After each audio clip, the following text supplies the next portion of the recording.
Hey guys, tonight we're slipping through the gilded gates of history, back to a time of unimaginable opulence and rigid protocol. You find yourself an unseen observer, a phantom in the marble halls of a Mughal palace, as the first rays of dawn barely pierce the intricate screens. The air is cool, heavy with the scent of jasmine and ancient stone, but not yet disturbed by the day's clamor. You're essentially a fly on the gilded wall, and trust me, you probably won't survive this for long if anyone notices you. So, before you get comfortable, take a moment to like the video and subscribe, but only if you genuinely enjoy what I do here. Let me know in the comments where you're listening from and what time it is for you. Now, dim the lights, maybe turn on a fan for that soft background hum, and let's ease into tonight's journey together. You stir with the dawn, but not yet the emperor. His morning is a precise, unhurried symphony of service that has already begun without him. Even the sun seems to wait for his command. You can feel the hush, the anticipation.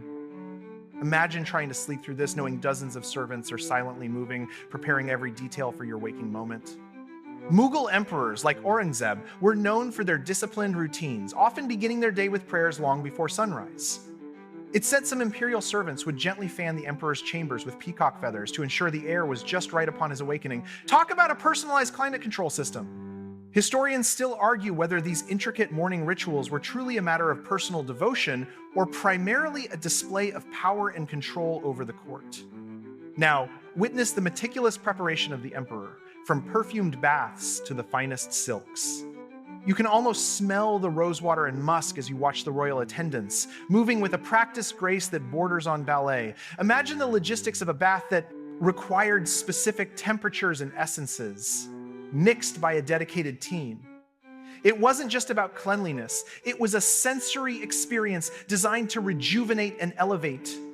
Each piece of clothing, perhaps a finely embroidered Times Jama Times and Times Patka asterisk, is laid out with an almost sacred reverence. The silks rustle softly, catching the faint morning light filtering through the latticed windows. My morning routine usually involves hitting snooze 3 times and then a quick splash of water, so this is quite the step up, isn't it? You join the eager crowds awaiting a glimpse of the emperor at his balcony, a ritual of public display that solidified his connection with his subjects. The sun is higher now, casting long shadows across the courtyard below. The murmuring crowd grows, a sea of faces turned upwards, yearning for even a fleeting sight. This daily appearance, known as the Times Jharokha Darshan asterisk, was a Mughal innovation, a direct link between the ruler and the common people, showcasing his accessibility and divine right.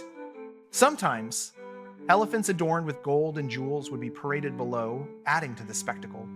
Historians still argue whether the Times Jharokha Darshan Times was a genuine effort at public connection or primarily a theatrical performance designed to awe and control the populace. Step into the Diwan-i-Am, the hall of public audience, where the day's weighty matters of state are conducted amidst opulent grandeur.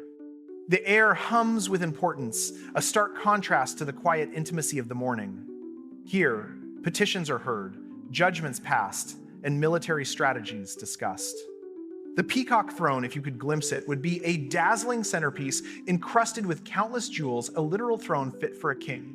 Did you know it supposedly took 7 years to build? Imagine the paperwork, or rather the parchment work, that must have passed through these halls daily. Observe the incredibly elaborate and cautious rituals surrounding the emperor's midday meal, a truly grand affair that transcends mere sustenance. You might think, finally, lunch! But this is no ordinary meal. Dozens of dishes, each prepared with meticulous care, are presented. Food tasters, or Times Bakawal's asterisk, would sample every dish before it reached the emperor, a grim but necessary precaution against poisoning. A quirky tidbit. Some accounts suggest that specific foods were prepared not just for taste, but for their supposed astrological benefits on a given day. Historians still argue whether the complexity of these dining rituals was primarily for security or a further expression of imperial wealth and power. Discover the more personal side of the emperor's day, filled with art, intellectual pursuits, and carefully chosen entertainment. The formal duties of the morning give way to a gentler pace. You might observe him in the imperial library, surrounded by illuminated manuscripts, or perhaps watching a wrestling match, or even discussing poetry with scholars.